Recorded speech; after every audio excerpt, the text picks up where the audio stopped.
जय श्री राम सभी को जय श्री राम। आपके अपने चैनल श्री राम कथा में आपका स्वागत है। मैं खुशबू जोशी आपका हृदय से स्वागत करती हूँ। सबसे पहले हम श्री हरि की चरण वंदना करेंगे और सभी देवी देवताओं से आह्वान करेंगे कि आइए और हमारे साथ इस महान ग्रंथ का श्रवण करें। तो चलिए शुरू करते हैं। जैसा कि आपको ज्ञात है, पिछले अंक में हमने पेज नंबर 243 बालकांड रामचरितमानस का दोहा नंबर 312 पढ़ा था। तो हम नियम अनुसार पहले उसका वाचन करेंगे। दोहा। धेनु धूरी बेला बिमल सकल सुमंगल मूल, विप्र न कहे विदेह सन जानि सगुन अनुकूल। सियापति रामचंद्र जी की जय। चलिए आज का अंक शुरू करते हैं। इसके पहले हम एक चौपाई गाएंगे। मंगल भवन अमंगल हारी, द्रवौ सुदशरथ अजिर बिहारी। तो चलिए शुरू करते हैं। उपरोहित ही कहे उगनर नाहा, अब विलंब कर कारणु काहा। सतानंद तब सचिव बोलाए, मंगल सकल साजी सब ल्याए। तब राजा जनक ने पुरोहित शतानंद जी से कहा कि अब देर का क्या कारण है। तब शतानंद जी ने मंत्रियों को बुलाए, वे सब मंगल का सामान सजा कर ले आए। शंख निशान पनव बहु बाजे, मंगल कलश सगुन शुभ साजे। सुभग सुआन सिनी गावही गीता, करही वेद धुनि विप्र पुनीता। शंख नगाड़े ढोल बहुत से बाजे बजने लगे। तब तथा मंगल कलश और शुभ शकुन की वस्तुएं सजाई गई। सुंदर सुहागिन स्त्रियां गीत गा रही और पवित्र ब्राह्मण वेद की ध्वनि कर रहे हैं।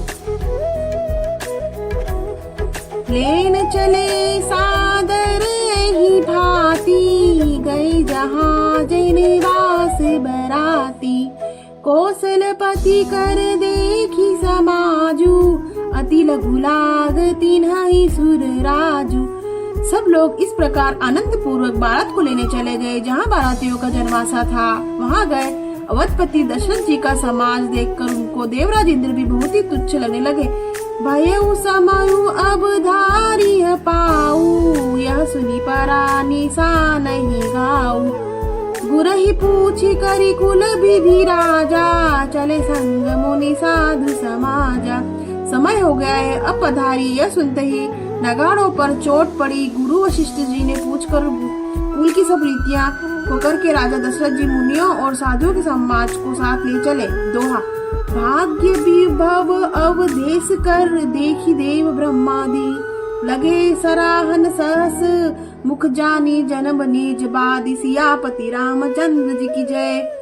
अवध नरेश दशरथ जी का भाग्य और वैभव देखकर अपना जन्म व्यर्थ समझकर ब्रह्मा जी और आदि देवता हजारों मुखों से उनकी सराहना करने लगे। सूरन सुमंगल अवसरु जाना, बरस ही सुमन बजाई निशाना। शिव ब्रह्मादिक विबुध बरु था, चढ़े विमान निजना नाजू था। देवगढ़ सुंदर मंगल का अवसर जानकर नगाड़े बजा बजा कर फूल बरसाते शिव जी, ब्रह्मा जी आदि देवव्रत यूथ बना बना कर विमानों पर जा चढ़े। प्रेम पुलक तन हृदय उछाऊ, चले बिलोकन राम बिआहू। देखी जनक पुरु सुर अनुरागे, निज निज लोक सब ही लघु लागे। और प्रेम से पुलकित शरीर को यह हृदय से उत्साह भरकर श्री रामचंद्र जी का विवाह देखने चले। जनकपुर को देखकर देवता इतने अनुरक्त हो गए कि उन सबको अपने अपने लोग बहुत तुच्छ लगने लगे। चित वही चकित विचित्र बिताना, रचना सकल अलौकिक नाना। नगर नारी नर रूप निधाना, सुगर धर्म सुशील सुजाना। विचित्र मंडप को तथा नाना प्रकार की सब अलौकिक रचनाओं से चकित होकर देख रहे हैं। नगर के स्त्री पुरुष रूप में भंडार, सुगढ़ श्रेष्ठ परमात्मा सुशील सुजान है। तिनहि देखी सब सुर सुर नारी, भय नखत जनु बीधु उजियारी। विधि ही भयउ आचरजु विशेषी, निज करनी कछु कतहु न देखी। उन्हें देखकर सब देवता देवांग ऐसे प्रभावी हीन हो गए जैसे चंद्रमा के उजियाले से तारागण फीके पड़ जाते। ब्रह्मा जी को विशेष आश्चर्य हुआ क्योंकि वहाँ उन्होंने अपनी कोई करनी तो नहीं देखी ही नहीं। दोहा, शिव समुजाय देव सब जनिया चरच भुलाहू, हृदय विचारहु धीर धरी, सिय रघुबीर बिहाऊ, सियापति रामचंद्र जी की जय। तब शिव जी ने सब देवताओं को समझाया कि तुम लोग आश्चर्य में मत भूलो, हृदय से धीरज धरकर विचार करो कि यह भगवान महामहिम निज शक्ति सीता जी का और अखिल ब्रह्मांड परम ईश्वर साक्षात भगवान श्री रामचंद्र जी का विवाह है। तो आज हमने दोहा नंबर 313 और 314 पढ़ा। तो हम हाथ जोड़कर सभी देवी देवताओं से क्षमा याचना करेंगे अगर इस पावन ग्रंथ को पढ़ने में हमसे किसी प्रकार की भी त्रुटि हुई तो कृपया क्षमा करें। आप चैनल को लाइक करें, शेयर करें, सब्सक्राइब करें और सपोर्ट करें। और अगले अंक में फिर आपसे भेंट होएगी। मंगल भवन अमंगल हारी, द्रवहु सुदशरथ अजिर बिहारी। तो चलिए आज आपसे विदा लेते हैं, फिर अगले अंक में फिर आपसे भेंट होगी। तब तक के लिए जय श्री राम।